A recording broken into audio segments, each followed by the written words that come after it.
सदगुरु महाराज की जय। देखिए बहुत सारे हम लोग बैठे हुए हैं, पंडाल भरा पड़ा है, अब फिर भी नाम लेने में कंजूसी नहीं करना चाहिए। कहा गया है संत महापुरुषों के नाम लेने से 33 करोड़ देवी देवताएं हैं, सबका जय जयकार हो जाता है। गुरु महाराज की वाणी को सुनते हैं, देवी देव समस्त पूर्ण ब्रह्म गुरु में करे निवास कहते संत सब। सभी संतों का कहना है कि देवी देवता सब गुरु के चरणों में निवास करते हैं। अब गुरु का नाम लेने से सबों का नाम उच्चारण हो जाते हैं। गाइए एक बार और बुलंद स्वर में गुरुदेव भगवान का जय घोष कर ले। बोलिए प्रेम से श्री सदगुरु महाराज की जय। अखंड मंडलाकारणं व्याप्तं येन चराचरं तत्पदं दर्शितं येन तस्मै श्री गुरवे नमः। परम गुरवे नमः। परापर गुरवे नमः। परमात्मा गुरवे नमः। आत्मा गुरवे नमः। अनादि गुरुदेव अनंत गुरुदेव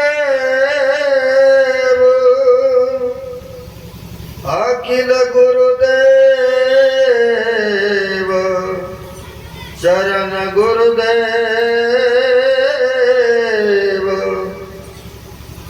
शरण गुरुदेव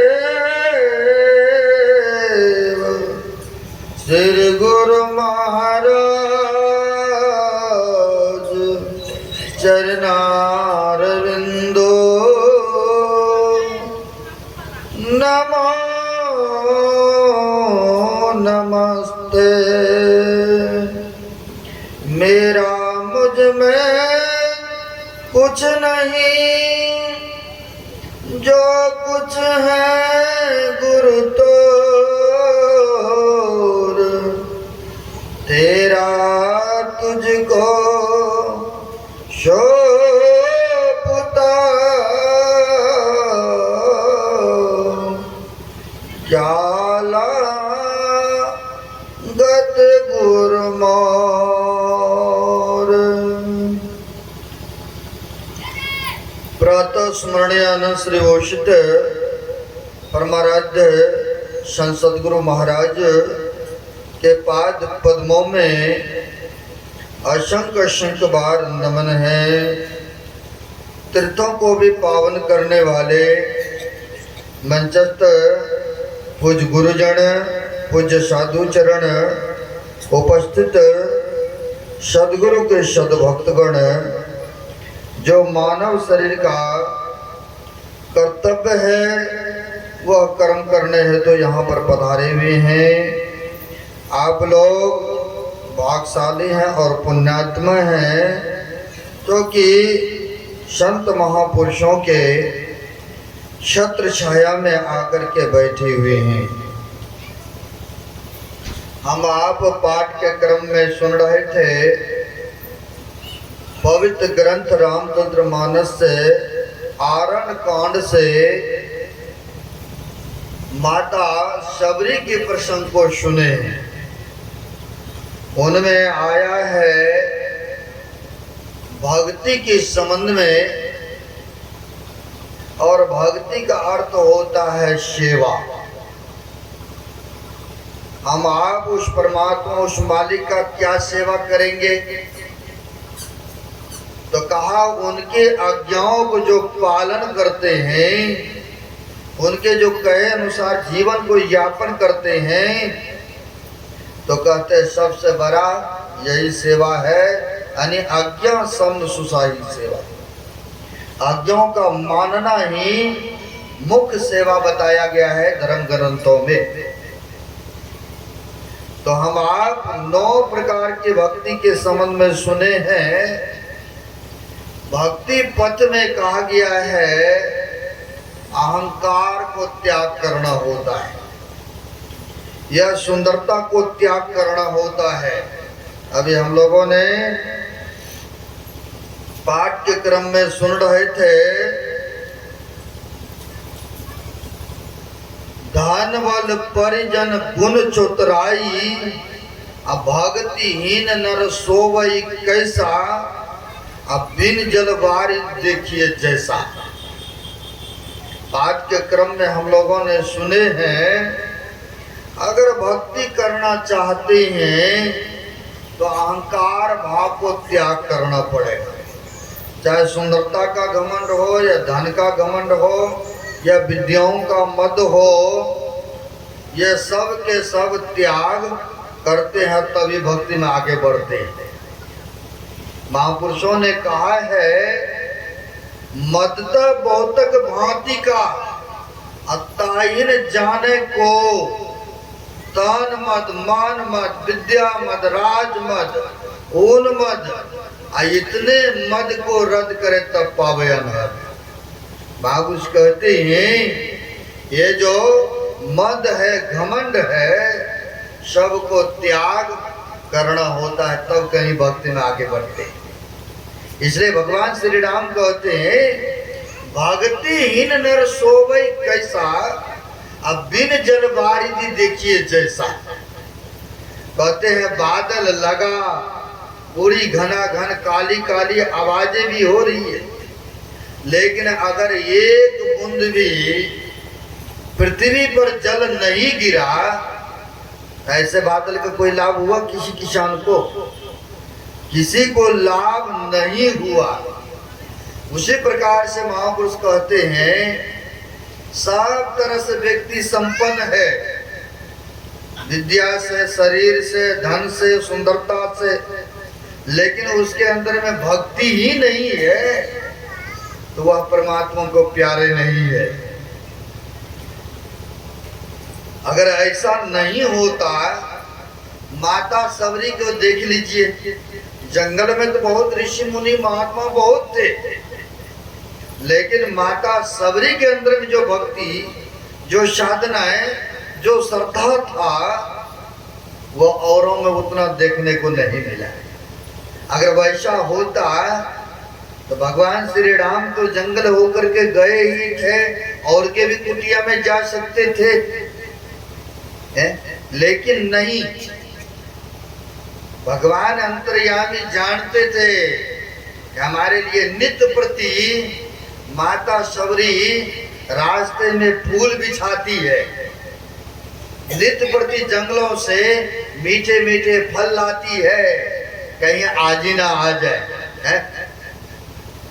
कि आज ही ना आ जाए। तो वह उनके लिए नित्य नमी दिन हुआ करते थे। ऐसे उनके अंदर में आराधना थे, ऐसे उनके अंदर में सेवा थे, ऐसे उनकी चाहत है कहीं आज ही ना आ जाए। वैसे उनके अंदर में सेवाएं गुरु के बताए अनुसार वह कुटिया में पड़ी रही। मतंग ऋषि जब शरीर छोड़ने लगे, कहा तुम इसी कुटिया में रहना और भगवान आएंगे और तुम्हें दर्शन देंगे, और जब तक दर्शन ना हो जाए यह कुटिया को छोड़कर मत जाना। ऐसा मतंग ऋषि ने कहने की कृपा की। हम आप जानते हैं अपमानित भी बहुत हुआ, क्योंकि भिलनी जाति से थे, अपमान भी बहुत किए। जब गुरुजी ने शरीर छोड़ करके चले गए मतंग ऋषि, तो और सब जो साधु महात्मा कुटिया में रहते थे, जंगलों में रहते थे, तो उस समय सरोवर होता था, और उस सरोवर से जल लाते थे, और उसी से नहाना खाना जो भी था, आश्रम की धुलाई करना, और जब गुरु जी शरीर त्याग करके चले गए तो सब साधुओं के एक दिन मीटिंग होती है। हुआ क्या, देखो यह नीच वर्ण जाति की है, इनको अब जल लेने हम लोग नहीं देंगे उस तालाब से। क्यों? क्योंकि यह जात की नीच है। उन्होंने कहा अपमानित किया, हम आप जानते हैं अपमानित किए, जल लेने से वर्जित कर दिया। कुछ व्यक्ति ऐसे होते हैं दूसरे को कष्ट दे करके, दूसरे को दुख दे करके अपना सुख मानते हैं, तो उनको मैंने गड्ढे में गिरा दिया। नहीं, उनको मैंने गड्ढे में गिरा दिया है। अपना धन रुपया दे करके भी दूसरे को अनिष्ट करते हैं। ऐसा भी संसार में बहुत आदमी है। अब वहां पर चलो सरोवर है, अगर जल निकाल के पी रहे थे तो क्या कमने वाला है? नदी का पानी तो कमने का नहीं है, लेकिन ओछा जान करके, निर्मल जान करके, क्योंकि यह भक्तिनी थी और इनके आगे पीछे कोई सहायक भी नहीं, बस भगवान के भरोसे, इनको निर्मलता जान करके इनको पानी लेने से वर्जित कर दिए। हम आप जानते हैं, लेकिन फल क्या हुआ हम आप जानते हैं। अब उनको जब अपमानित किया, पानी लेने से मना कर दिए, हरि व्यापक सर्वत्र समाना, अब प्रेम से प्रकट हो ही मैं जाना। वह परमात्मा सब देखते हैं और सब जगह है। कौन किसको सुख दे रहा है, कौन किसको दुख दे रहा है। अब दूसरे को दुख दे करके कोई चाहे हम सुखी हो जाए, संभव नहीं है। फल क्या मिला? पानी लेने से वर्जित किया, मना किया, वो भी तालाब के पानी गंदे हो गए, सड़ गए, कीड़े हो गए। अब लोग पानी पियो। जब भक्तों को, भक्तनी को नहीं दोगे सुख, तो तुम्हें भी दुख उठाना पड़ेगा। जहां दूर से लाओ जल। कहा है जैसी करनी वैसी भरनी। कई व्यक्ति ऐसा होता है, जब तक शरीर धारण करते हैं, जब तक शरीर और संसार में रहते हैं, वह दूसरे को दुख दे करके अपना खुशी मानते हैं। ऐसे व्यक्ति को समाज में क्या कहेंगे? दुरात्मा, पाप आत्मा। और उसके लिए दुआ भी करें कब इनकी हमारे बीच से छुट्टी हो जाए। नहीं, और जो भला करते हैं, दूसरे को परोपकार करते हैं, अगर कहीं उनकी स्वास्थ्य गड़बड़ हो जाए और ऐसी परिस्थिति आ जाए, तो सज्जन व्यक्ति एक दूसरे के लिए दुआ भी करते हैं कि मेरी भी उम्र उनमें लग जाए। क्यों? क्योंकि वह परोपकार करते हैं ना, भला करते हैं ना, दूसरे को अच्छा रास्ता दिखाते हैं, इसलिए कहते हैं मेरी भी उम्र उनमें लग जाए ताकि वह ठीक हो जाए। लेकिन कई बिगाड़ानंद की तरह अगर व्यक्ति मिल जाए तो वह दूसरे को बिगाड़ करके ही खुशी मानते हैं। एक मैं दिखा रहा हूँ समाज में ऐसा भी व्यक्ति है, याद आ गए प्रसंग विषय है। जैसे साधु महात्मा भी माता सबरी को पानी लेने से रोक दिए, वर्जित कर दिए, लेकिन दूसरे को बिगाड़ा तो वो स्वयं बिगड़ा, उनको भी दूसरे तरह से पानी लाना पड़ने लगे। अब यहाँ पर भी एक गांव में बिगाड़ा नाम की व्यक्ति रहता था, मनुष्य, क्योंकि नाम उसका बिगाड़ानंद था नहीं, लेकिन दूसरे का काम जो बिगाड़ते थे, दूसरे को गड्ढे में डालते थे, दूसरे को केस मुकदमा में उलझाते थे, यानी जिस किसी का बना बनाई काम अगर कहीं वो व्यक्ति पहुंच जाते थे तो उनका काम बिगाड़ ही देते थे, अपने बुद्धि से, अपने तर्क से। आयु से भी नहीं होता था, कुछ जेब में डाल करके भी। ऐसा भी बहुत देखने को मिलता है। तो गांव समाज के लोगों ने उनका नाम ही रख दिया बिगारानंद, क्योंकि दूसरे को बिगाड़ते थे, इसलिए उसका नाम ही रख दिए लोगों ने बिगारानंद बिगारानंद। एक दिन की बात है, उसी के गांव में शादी विवाह के बातें चल रहा था। आज शादी विवाह के बातें हो रहा था, लड़की वाला वहां पर आए हुए थे, तय तमन्ना सब हो चुका था, फाइनल हो चुका था कि फलाने तारीख की शादी होंगे, लेनी देनी सब क्लियर। लेकिन संजोग से वह बिगारानंद व्यक्ति सड़क होकर के आ रही थी उधरी, जहाँ 10-20 आदमी बैठे हुए थे। और जब वहां पर बैठे हुए थे तो लड़के के पिता ने देख लिया इनको, और जब देख लिया तो मन में सोचने लगा कहीं वो व्यक्ति यहाँ पहुंच जाएंगे, हो सकता है यह रिश्ता को बिगाड़ देंगे। तो इसके लिए उपाय खोजा। क्या उपाय उन्होंने खोजा?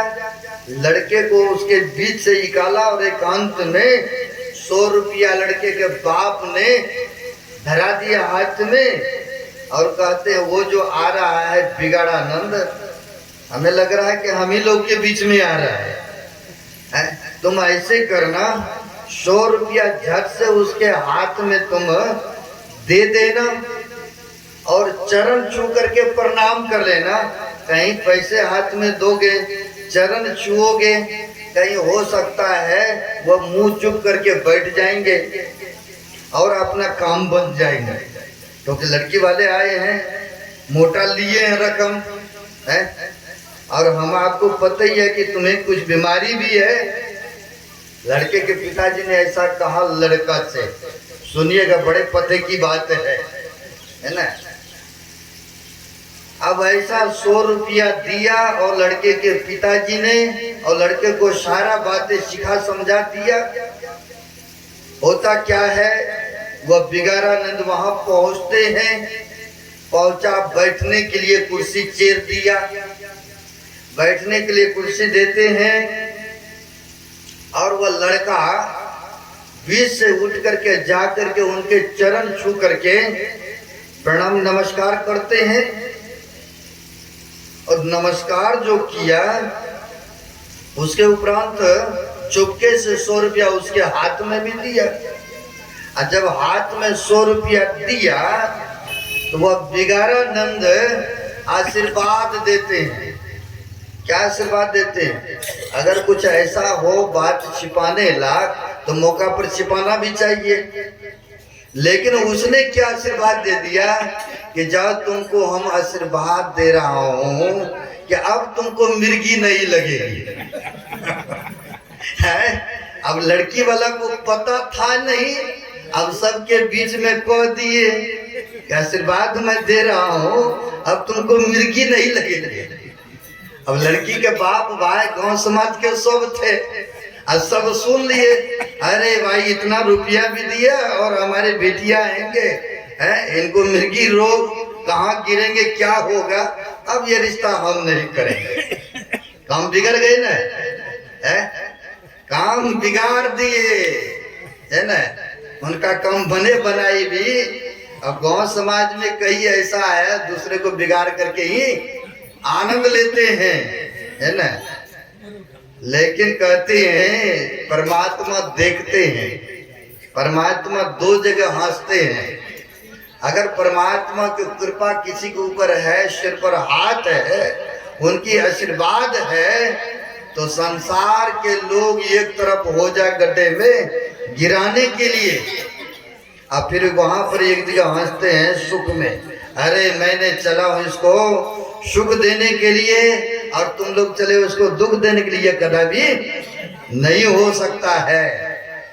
नहीं, ऐसा भी होता है ना। लोग तो बहुत प्रयत्न करते हैं लेकिन वह चाहता है जैसा वैसा कर नहीं पाते। और दूसरी जगह रिश्तेदार दोस्त मित्र सब चाहते हैं, अरे परिस्थिति से गिर गया है, इनको कुछ रुपया पैसा दे करके ऊपर उठाना चाहिए। ऐसा भी समाज में होता है। तो परमात्मा कहते हैं अरे मैंने चला हूं इसको दुख देने के लिए और तुम चले हो इसे सुख देने के लिए। माँ बाप रिश्तेदार क्या करते हैं, बेटे को लाखों लाख रुपया देते कि जाओ तुम बिजनेस करो और अपने पैर पर खड़ा हो, है ऐसा सहायता करते हैं। लेकिन उनकी किस्मत में नहीं है तो लाख संसार के लोग उनको हाथ पकड़ के उठाना भी चाहेंगे तो लेकिन उठ नहीं पाएंगे, एक दुख में भी हंसते। अब होता क्या है, बने बनाई काम यहाँ पर बिगड़ गए। अब बिगड़ गए तो बिगाड़ ही दिया। अब बिगाड़ ही दिया तो कहीं कोर्ट में भी पहुंच जाते थे यह बिगाड़ा नंद, तो काम सुलझे सुलझाए बने बनाए भी बिगाड़ देते, क्योंकि कोर्ट कचहरी भी जिसके जेब में डालेंगे उसी के पक्ष होते हैं, ऐसा देखने को मिलता है। हुआ क्या, एक दिन संजोग पा करके वह बिगाड़ानंद व्यक्ति बीमार हो जाते हैं। बीमार पड़ा, उनके बेटे पोते ले गए बड़े हॉस्पिटल में। और जब हॉस्पिटल में लेकर के गए इलाज के लिए तो बहुत इलाज कराया, लेकिन डॉक्टर को पता चला, शायद तो उनको पता हो जाते कि ये बचने वाला में से नहीं है, और सगे संबंधी को रिश्तेदारों को कहते ले जाइए घर में इस सेवा। अब डॉक्टरों ने जवाब देते हैं यह ठीक होने वाले में से नहीं दिख रहा है। फिर भी इनके लोगों ने कहा जो रुपया लगेगा लगाइए लगाइए, ठीक कर दीजिए। अब एक दिन बिगाड़ानंद को बेड पर ही हॉस्पिटल में ही कर्म किए हुए इनको याद आने लगे कि जब तक मैं शरीर और संसार में रहा किसी का परोपकार मैंने नहीं किया, भला मैंने नहीं किया, धिक्कार है मेरे जीवन का। अब इनको वह रह रह करके किए हुए आद मन में आने लगे ना। कई बार गलतियां सत्संगी से होते हैं तो क्या होता है कि नहीं ऐसा नहीं करना चाहिए, ऐसा होता है, और समय जब आता है फिर वही कर देते हैं। कई बार ऐसा भी देखने को। और जो ध्यान सत्संग करने वाले व्यक्ति हैं उनको होता कह रहे इतना बड़ा गलती हो गया, ऐसा हमें नहीं करना चाहिए। और कई बार प्रतिज्ञा करते हैं कि अब ऐसा काम हम गलत नहीं करेंगे, और संकल्प जब कर लेते तो उनकी फिर कृपा भी मालिक की हो जाते हैं उनके ऊपर। यानी कहा जाके रही भावना जैसी तिनकी प्रभु मूर्ति देखे तिन तैसी। अगर उस तरह की भावना रख लेंगे, संकल्प कर लेंगे तो वह ईश्वर उसी तरह से सहायता कर देते हैं, उनकी उस तरह से पूर्ति करते हैं। अब होता क्या है, करे कराई पर मरने की तदारग में थे। अब उनको याद आने लगे कि मैंने जब तक रहा तो किसी का भला नहीं किया, गांव को लोगों को बहुत सताया। अब इनको होने लगा कि एक बार क्षमा मांग लेते, उन्होंने व्यक्ति से क्षमा मांग लेते, लेकिन चलने का समर्थ नहीं था। चलने का समर्थ नहीं था तो बेटा पोता से ये कहते हैं कि फलाना फलाना व्यक्ति को बुला दो, एक बार उनसे मिलना चाहते हैं। कई बार होता है ना मरने के कगार में, हमें ये रिश्तेदार को बुला दो, उसको बुला दो, और आप फिर फोन भी करते हैं। अब लगता है यह बचने की कगार में नहीं है, इसलिए आपको याद कर रहा है। अब वो लोग आते हैं मिलने के लिए।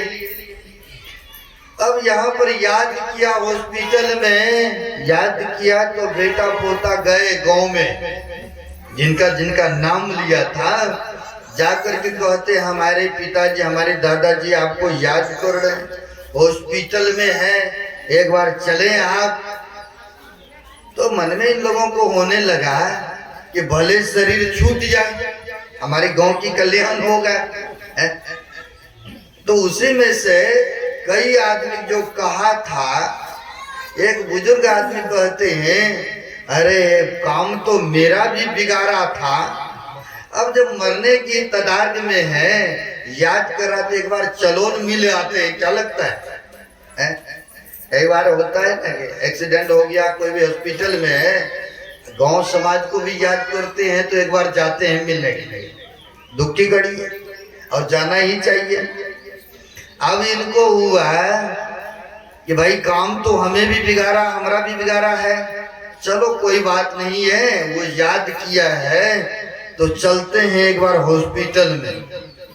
गांव के समझदार बुजुर्ग व्यक्ति ने कहा तो 10-20 आदमी इकट्ठा हो करके चले। कहा तो हॉस्पिटल में मिलने हैं, चले हॉस्पिटल में मिलने गए। उठ के तो बैठ पा नहीं रहे थे, सोए सोए हाथ जोड़ते हैं, हमें क्षमा कर दीजिए, क्योंकि कड़े कराई उनको याद आ रहे हैं, मृत्यु के समय है। जब याद आ रहे हैं कहा हमें क्षमा कर दीजिए, तो लोगों के भी मन में हुआ इसने काम बिगाड़ा है, खराब किया है, और करे कराई पर पश्चाताप हो रहा है, चलो क्षमा कर देते। कहा भी है, बापू महात्मा गांधी कहते हैं, गलती करके जो मान ले उसे इंसान कहते हैं। गलती करके जो मान ले उसे इंसान कहते हैं, और गलती पर गलती जो करे उसे हैवान कहते हैं, और गलती करके जो न माने उसी को शैतान कहते हैं। बार बार गलती करेंगे तो माफ तो नहीं होगा ना, है? गलती करके जो मान लिया, क्षमा मांगते हैं, पैरी पकड़ते हैं, तो चलो 1-2 बार 3 बार माफ भी कर देते हैं, चलो गलती हो गया है अनजाने में, क्षमा कर देते। अब वहां पर भी हॉस्पिटल में क्षमा मांगते हैं, तो लोगों को हुआ कि चलो करे कराई पर इनको पश्चाताप हो रहा है, तो इनको क्षमा कर देना चाहिए। तो लोगों ने कहा अच्छा ए भाई माफ कर दिया, आप क्यों चिंता कर रहे हो, छोड़ो कोई बात नहीं, जो हो गया सो हो गया, ऊपर मन से नहीं। कई बार तो ऐसा भी होता ना, ऊपर मन से हाँ जी, लेकिन भीतर से ये होता कब इनकी छुट्टी हो जाए है? कहा अच्छा भाई माफ कर दिया, जैसे बोला माफ कर दिए, कहा माफ कर देना, हाँ भाई माफ कर दिया। कहा मेरी एक तमन्ना है, मेरी एक इच्छा है। कहा क्या इच्छा है? नहीं पहले आप लोग स्वीकार करें, क्या हमारे मरने के बाद ये इच्छा पूरा करेंगे ना? अब लोगों ने सोचा क्या इसकी इच्छा कहीं फेर तो नहीं फेर में डाल देगा, ये बड़ी बखर आदमी है नहीं, कई बार बखर आदमी डरते हैं ना लोग, हैं? तो फिर सोचा इन्होंने चलो शरीर छोड़ने के बाद कहा है, जब मेरा शरीर छूट जाए तब मेरी ऐसी इच्छा वो पूरा आप लोग करेंगे ना। तो इन लोगों के मन में हुआ चलो शरीर जब छूट ही जाएगा तो क्या करेगा ये लोग, तो सोच विचार के कहा हाँ जी हम करेंगे, आपकी पूरा इच्छा क्या है वो प्रकट करें, बताएं। कहा देखिए जब मेरा शरीर छूट जाए तो बांस काट के ले आइएगा, एक हाथ का सुब्बा की तरह बना लीजिएगा और मेरे मुंह में ठोक दीजिएगा, क्योंकि इस मुंह से हम दूसरे को अनिष्ट अपकार करते रहा, इसलिए आप इतना सा काम कर दीजिएगा शरीर छोड़ने के बाद, जिंदा में नहीं, शरीर छोड़ने के बाद, मेरे मरने के बाद यही तमन्ना है। लोगों ने सोचा चलो शरीर जब छूट ही जाएगा तो शरीर को जो मर्जी करे, जलाना पकाना तो है ही है, ऐसा सोचा। अब कुछ दिन के बाद इनका शरीर छूट गए, जो बिगाड़ा व्यक्ति था इनका शरीर छूटा, छूटा तो गांव समाज के लोगों ने अर्थी बनाते हैं ना, बांस के काटते हैं, काट कूट करने लगे, फकटोल बनाने लगे। तो याद आ गए उन लोगों को, कह रहे मरने के बाद इनकी कुछ तमन्ना था ने, इच्छा थी इनकी, इच्छा भी तो पूरी करना चाहिए ना। अब ले आया, इतना से काट करके बढ़िया से बना लिया शुब्बा की तरह और मुंह में ठोक दिया, जैसे बोला था। अब ठोक तो दिया तो घर में तो नहीं रखेंगे, लेकर के भी जाएंगे श्मशान घाट। अब कई व्यक्ति था गांव समाज का, सब अर्थी उठा करके इधर से जा रहे थे श्मशान घाट, और उधर से पुलिस की गाड़ी आ रही थी। अब सोच लीजिए क्या होने वाला है? सोच रहे हैं ना क्या होने वाला है? अब उधर से पुलिस की गाड़ी आ रही थी, इधर से ये लोग जा रहे थे। अब जा रहे थे तो जब बगल से गुजरने लगे तो पुलिस की निगाह पड़ा। अरे जब शरीर छूटता है तो उसका सैंपल होता है, बराबर होता है। इसके मुंह पर ऐसे उठा हुआ है कपड़ा। अब पुलिस ने वर्दी वाले को कहा, अरे नीचे रोको, इसको उतारो, क्या बात है? इसके मुंह के पास ऐसे लग रहा है ऊंचा ऊंचा, कहीं तुम लोग ने जानबूझ के तो नहीं मार दिया है? अरे देखने दो इनको, पहले नीचे उतारो। अब ये लोग भी चक्कर में पड़ गए, अब क्या होगा क्या नहीं है? अब क्या होगा नहीं होगा? अब पुलिस कह रही है तो फिर तो मानना पड़ेगा ना बात को। आरती नीचे करो, नीचे करो। आरती नीचे किया, और जब नीचे किया कहा इसके ऊपर से कफन चादर उठाओ, और सब आदमी ऐसे ऐसे करने लगा है। अब क्या होगा ये तो सामने है। अब क्या होता है, जैसे चादर उठाया, अब ताजा ताजा था, ठोकाई किया था मुंह में, और ब्लड भी निकला था। जब ब्लड निकला था, जब पुलिस देखी तो पुलिस कहते अरे ये मारा उरा नहीं है, तुम लोगों ने जानबूझ करके इन लोगों को मारा। अब तुम लोग श्मशान घाट में चलो, सीधे जेल में। अब चलो सीधे जेल में। अब सबको पकड़ करके जेल में लेके चला गया। और जब गए कहा जौर बिगाड़ा नंद, जब तक तुम शरीर और संसार में रहा तब तक भी तुम बिगाड़ते रहा, लेकिन मर के भी चला गया तो हम लोगों को जेल में डाल के गया, हमारी जिंदगी लाइफ को खराब करके गया है।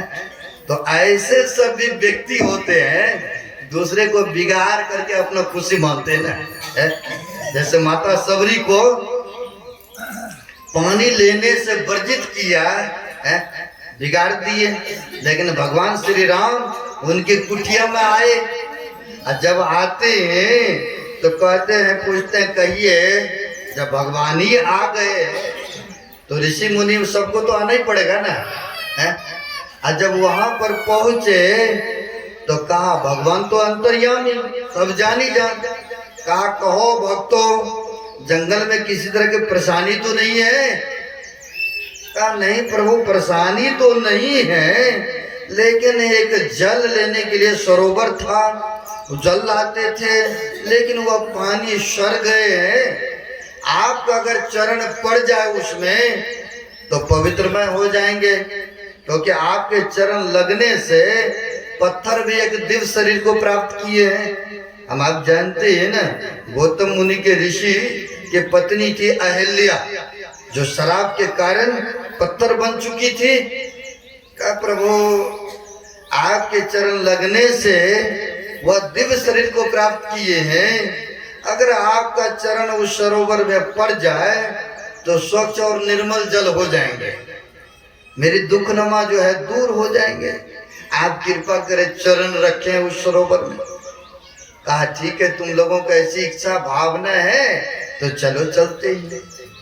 गए हैं और जाकर के अपना चरण सरोवर में रोकते हैं, लेकिन जल स्वच्छ और निर्मल नहीं होते हैं। जब नहीं हुआ, कहा प्रभु इस चरण से तो बहुतों को उद्धार हुआ है, लेकिन आपकी चरण पड़ा तो स्वच्छ और निर्मल नहीं हुआ। कहा देखो, जिस भक्तों को तुम लोगों ने अपमानित किए हो, जिस भक्तनी को जल लेने से वर्जित किया हो, जब तक उनका चरण नहीं पड़ेगा तब तक यह स्वच्छ और निर्मल नहीं होगा। तो अपमानित तो माता सबरी को ही किए थे ना। अब तो जब भगवान ही कह रहा कि उनको बुला के लाओ, अब उनकी चरण पड़ेगा तब होगा स्वच्छ और निर्मल। अब देखिए, भगवान तो भगवान है, क्योंकि भगवान भी कर सकते थे, लेकिन भक्तों को मान रखाया है। माता सबरी को लाया गया आदर से, अब लाया गया तो उनके चरण भी रखाया गया उस सरोवर में। आज सरोवर में रखे तो सरोवर भी स्वच्छ और निर्मल हो गए जल। इसलिए कहा भगवान ने, अपना मान टले टल जाए पर भक्त का मान को टलते नहीं देखा, अब प्रभु को नियम को बदलते देखा है। अपना मान को वहां पर टाल दिए ना, पीछे कर दिए ना। अब देखिए आया ही नहीं, माता सबरी का जूठन फल भी खाए हैं ना। एक संत हो गए पलटू साहब, उनका कहना है, कथन है, साहब के दरबार में केवल भक्ति प्यार, केवल भक्ति प्यार, साहब भक्ति में राजी। साहब मतलब परमात्मा होते हैं, उनको और चीज की आवश्यकता नहीं है, वो तो भक्ति सुमरन करेंगे उसी में वो खुश है। कहते हैं साहब भक्ति में राजी, तजा पकवान दासी सुत भाजी, जब तप नेम अचार करे बहु तेरा को, अखाए सबरी के बैर ऋषि मुनि सब रोए, किन यज्ञ युधिष्ठिर बटोरा सकल समाजा, मर्दा सबका मान, सोपच बिना घड़ी घंट नहीं बाजा। पलटू ऊंची जाति का मत कर कोई अहंकार, साहब के दरबार में केवल भक्ति प्यार। अब देखिए भगवान कृष्ण भी जब गए हस्तिनापुर में, दुर्योधन ने कई प्रकार के व्यंजन भोजन बना के रखे थे, लेकिन उसके घर का भोजन नहीं किए। दासी सुत भाजी, विदुर क्या था, दासी का पुत्र थे, और उनके घर में भगवान कृष्ण ने साग रोटी खाए हैं ना। कई प्रकार के भोजन को त्याग दिए, क्यों? क्योंकि उसके भोजन में अहंकार था। भक्तों को भोजन में कोई अहंकार नहीं था, श्रद्धा के भोजन था, प्रेम का भोजन था। तो कहते हैं कि वहां पर भोजन दासी सुत भाजी, दासियों के घर में भगवान ने भोग लगाया है। इतना ही नहीं, जब तब नेम अचार करे बहु तेरा को, अखाए सबरी के बैर ऋषि मुनि सब रोए। अब देखिए रोते हैं ऋषि महात्मा लोग, क्यों? क्योंकि सोचा अरे नीच जात का था, और भगवान गए ही नहीं और उनके जूठन फल भी खाए। हम लोग इतना जटाधारी, इतना महात्मा, इतना पुराने, लेकिन भगवान हमारे कुटिया में नहीं पधारे। क्यों? क्योंकि इनके अंदर में, शबरी माता के अंदर में सरलता, विनम्रता, भक्ति का ये स्रोत थे, जो श्रद्धा के साथ बैर दिए खाने के लिए। भगवान राम तो भोग लगा लिए, लेकिन लक्ष्मण भैया को यहाँ पर भी हो गया एक यह स्त्री का मुंह का खाया हुआ है, और उसमें भी जात की ऊंची नीची जात की है। हम कहाँ क्षत्रिय कुल के हैं, इनके झूठा फल हम कैसे खाए न? ले तो लिया, लेकिन ले करके छुपा लुका करके फेंक दिया, क्योंकि झूठा है, इसलिए उनको हम खाएंगे नहीं है। फेंक तो दिया, लेकिन जब मेघनाथ से युद्ध होने लगा, हम आप जानते हैं जब युद्ध हुआ तो मेघनाथ के बाण लगा, ब्रह्मपाश में बाण आ गया, मूर्छित कर दिया। और जब मूर्छित कर दिया, बाण से बेहोशी हो गए, तो हनुमान जी लंका में गए। सुषेंद्र वैद्य था, वैद्य मतलब कहिए डॉक्टर कहिए अभी के, वो वैद्य को घर समेत उठा के ले आया। वैद्य तो सबके लिए होते हैं, डॉक्टर तो कोई भी जाति पाति नहीं देखते ना, वो तो सबके लिए होते, उपचारक होते हैं। ले आया तो कहा, पूछा कि कैसे इनको चेतना आएंगे, बेहोश पड़ा हुआ है, मेघनाथ का बाण लगा है। कहा धौलागिर पर्वत पर संजीवनी बूटी है, मृत्यु जीवनी, संजीवनी, लक्ष्मण बूटी, 4 तरह की बूटियां बना पड़ा है। कहा रातों रात अगर सूर्य उदय से पहले पहले अगर ले आके दे देंगे तो हम इनको मिश्रित करके पीस करके इनको पिलाएंगे लगाएंगे, यह सचेत हो जाएंगे यानी जीवित हो जाएंगे। तो कौन लाएंगे? तो लक्ष्मण भैया लाएंगे। गए है ना, जब पता नहीं लगा तो पहाड़ समेटे हनुमान जी ले आए हैं लक्ष्मण के लिए। हनुमान जी गए हैं पहाड़ ही उठा के ले आए हैं लक्ष्मण के लिए।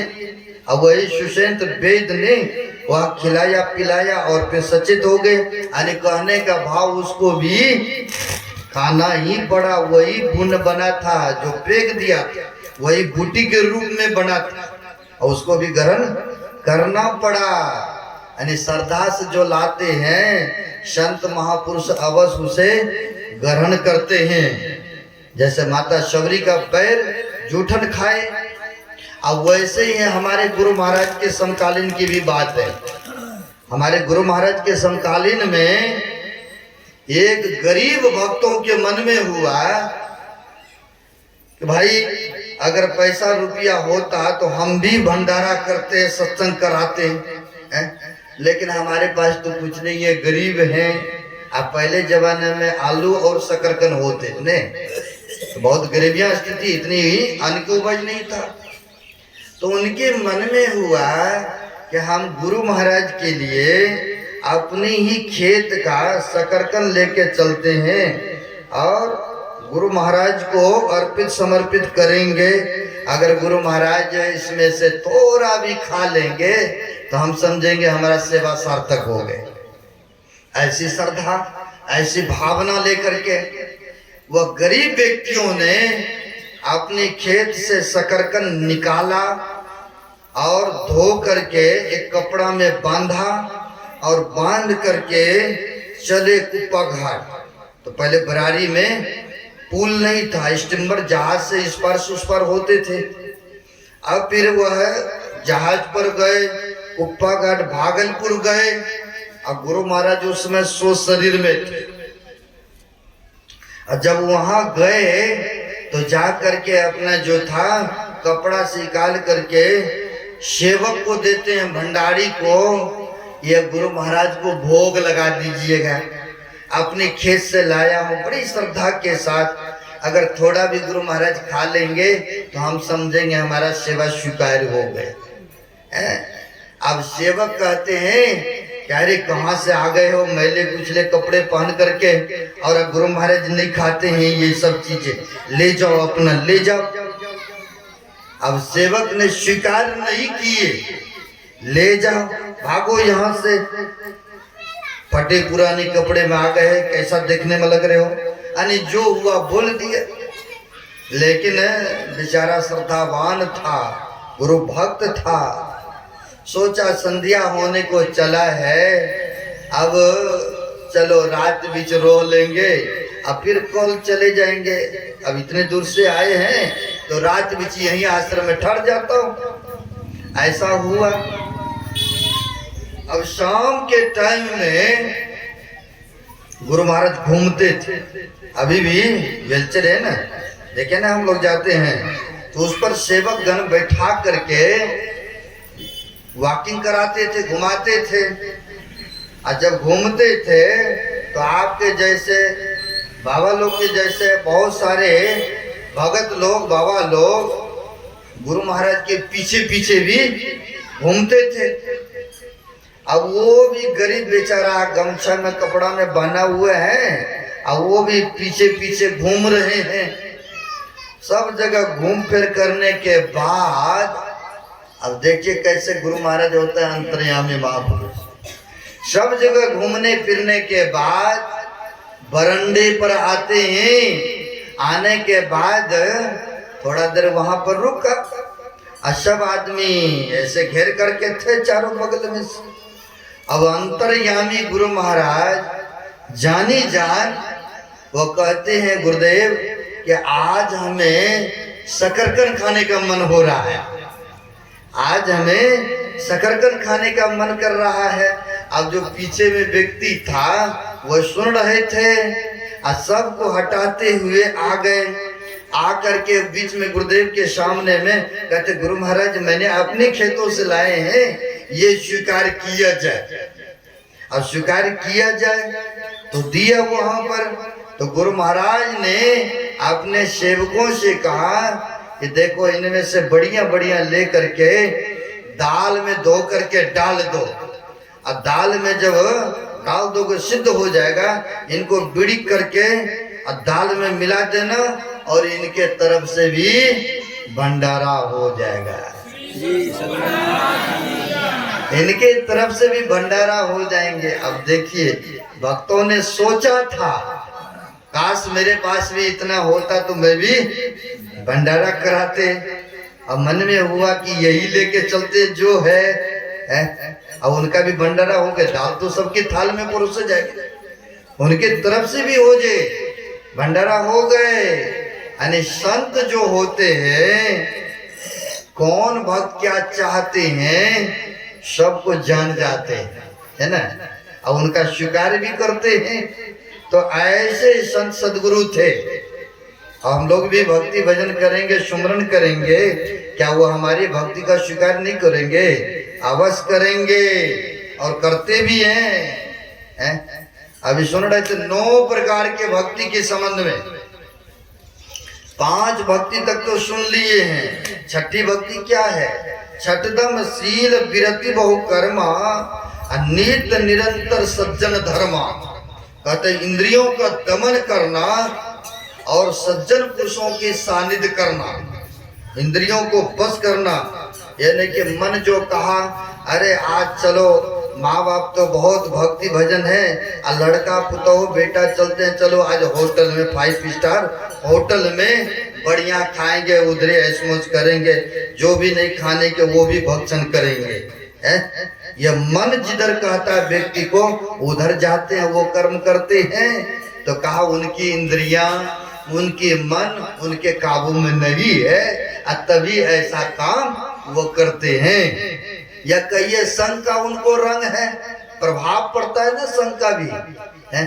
कहा एक महापुरुषों ने, ज्ञान बरे गुणमान के संगत, ध्यान बरे तपसी संचिन्ने, मोह बरे परिवार के संगत, क्रोध बरे नरमूर के संगत, काम बरे त्रिया संचिन्ने, ज्ञान विवेक विचार बरे शुभ संगत संचिन्ने। यानी शुभ संगत करेंगे, अच्छे सज्जनों के संग करेंगे, तब ना अच्छा गुण भी धारण होगा उनमें, क्योंकि जैसा करेंगे संग वैसा लगेगा रंग।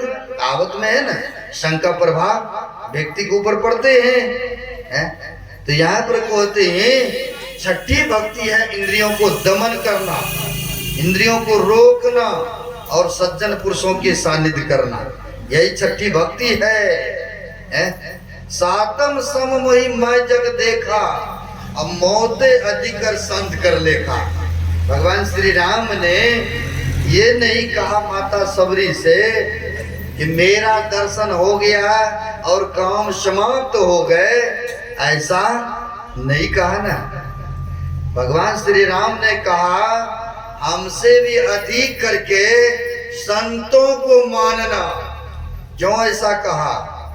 क्योंकि संत महापुरुष जो होते हैं इस धरातल पर आते हैं मानव के कल्याण और उद्धार के लिए। रामायण में आया है, कहा है संत उदय संतत सुखकारी, अब 20 सुखद जम इंदु तुम्हारी। कहते संतों का उदय होना, प्रकट होना, इस धरातल पर पृथ्वी पर आना, यह संसार के उपकार के लिए होते हैं। चंद्रमा का उदय होना, रात्रि में प्रकाशित करते हैं, और सूर्य उगते हैं दिन में, वो भी प्रकाश फैलाते हैं, लेकिन इनका सीमाबद्ध नहीं, 10 घंटा 12 घंटा यही नहीं करेंगे प्रकाशित। लेकिन संत जो होते हैं दिन रात वह दूसरे के उपकार के लिए पड़े रहते हैं, ज्ञान बांटते रहते हैं। इसलिए कहा विश्व उपकार के लिए संतों का उदय होना होता है। इसीलिए कहा राम भगवान हमसे भी अधिक करके संतों को मानना। आठम जथा लाभ संतोषा, असपनहु नहीं देखे प्रदोषा। कहते जो उनकी कृपा से मिल जाए उसी में सबर और संतुष्ट होना चाहिए। ये नहीं कि दूसरे के पीछे लगे रहें, 99 के चक्कर में लगे रहें, तो कहते हाय हाय करते करते चले जाएंगे, लेकिन कभी यह भरने वाला नहीं है। कभी चाहेंगे कि हम पूरा काम करके चले जाएंगे, बढ़िया घर मकान दुकान बना के जाएंगे। आज तक इच्छा की निवृत्ति किसी का नहीं हुआ है, आज तक किसी की इच्छा पूरा नहीं हुआ है। इसलिए कह रहे हैं आठम जता लाभ संतोषा, जो मिल जाए उनकी कृपा से सबर कीजिए, संतुष्ट रहिए और भजन कीजिए जो आपके साथ में जाने वाला है। और कबीर साहब ने तो बड़ा अच्छा कहा, उन्होंने कहा ऐ संसार के लोग, तुम बहुत सारे धन दौलत को इकट्ठा कर रहे हो, तुम्हें पता है तुम्हारे बाबा दादा आया और खाली हाथ ही चला गया, और तुम्हें भी खाली हाथ जाना है। कुछ लेकर नहीं गया, तुम भी लेके नहीं जाओगे, तो क्या लेके जाओगे? तो उन्होंने कहा कबीर सो धन संचिए जो आगे को हो, आशीष चराए गांठरी जात में देखा कोई। कहते जो अपने हाथों से दान पुण्य करोगे, सत्कर्मों को करोगे, जितना हो सके परोपकार करोगे, कहते यही तुम्हारे साथ में जाने वाला है। कर्म और धर्म ही दो जाते हैं, अन्यथा यह शरीर भी साथ में नहीं जाते हैं। इसे भी यही छोड़ करके जमीन चले जाते हैं, और चले भी गए हैं। 5 तत्वों से शरीर बना है, अब 5 तत्वों से संसार भी बना है ना, हम लोग जानते हैं। चित जल पावक गगन समीरा, पंच रचत या अधम शरीरा है। मिट्टी जल अग्नि वायु आकाश, 5 तत्व से ही यह शरीर का निर्माण हुआ है। फिर यह 5 तत्वों में समा जाएंगे, लेकिन इनमें जो रहने वाला जीव है, जो जैसा कर्तव्यों को किया है वह लेके जाते हैं। इसलिए कहते कबीर सो धन संचिए जो आगे को हो, जो सत्कर्मों को करके जाएंगे यही आगे चल करके मिलता है। इसलिए कहते हैं आठम जथा लाभ संतोषा, जो मिल जाए ईश्वर की कृपा से उसी में संतुष्ट सबर रहिए, कुछ खाइए कुछ खिलाइए, जहाँ तक हो सके उन्हीं में दूसरे को उपकार भी कीजिए। आप फिर देखिए आपको आनंद कैसे मिलता है, भजन करने में आनंद मिलेगा है? और कमाई भी हो रहा है आपका। नममा हो जिनको एक होई, नारी पुरुष हो चराचर कोई, सोई अतिशय प्रिय भावनी मोरे है। कहते 9 प्रकार में भी भक्ति में एक भी जिनको हो वो भगवान को प्यारे हैं, अन्यथा और चीज से भगवान को नाता रिश्ता नहीं है। इसलिए यह सुनहरा अवसर है, परमात्मा ने हम लोगों को यह सबल शरीर दिया है, सुंदर मानव का शरीर दिया है। जहाँ तक हो सके भक्ति भजन करेंगे, सत्कर्मों को करेंगे, शुभ कर्मों को करेंगे, यही आपके हम लोगों के साथ में जाने वाला है। अन्यथा संसार के पदार्थ संसार में ही छोड़ करके चले जाना है। जहाँ तक हो सके परोपकार करेंगे। तो एक महापुरुषों ने बड़ा अच्छा कहा है, कर भला हो भला, भला करके देख लो, और कर बुरा हो बुरा, बुरा करके देख लो। किसी का हम परोपकार करेंगे तो वह परमात्मा हमारी कृपा करेंगे हमारे ऊपर।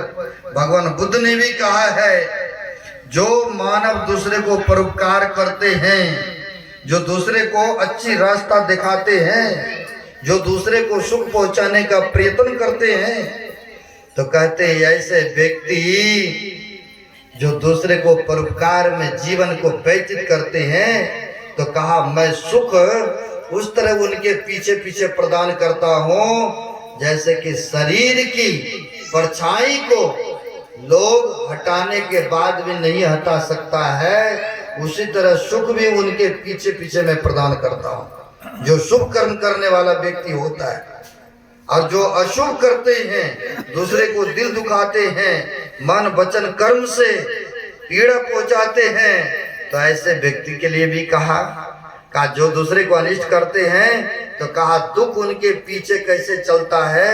ए मानव जानते हो, जैसे बैलगाड़ी की बैल के पीछे पीछे चक्का चलता है, उसी तरह से उनके पीछे पीछे दुख भी चलता है। जो अनिष्ट करने वाला है, दूसरे को अपकार करने वाले हैं। इसलिए कहते हैं जहां तक हो सके परोपकार कीजिए, भला कीजिए, और यही हम लोगों के साथ में जाने वाला है। संतों महापुरुषों के चरणों में आइए, फिर सद्ज्ञान होगा, सुमरन भजन करेंगे। मानव का क्या कर्तव्य है, क्या वो कर्तव्य है, ये सारे ज्ञान सत्संग में आने से, संत महापुरुष के चरण में जाने से ज्ञान होता है। यही आप सबों की सेवा में रख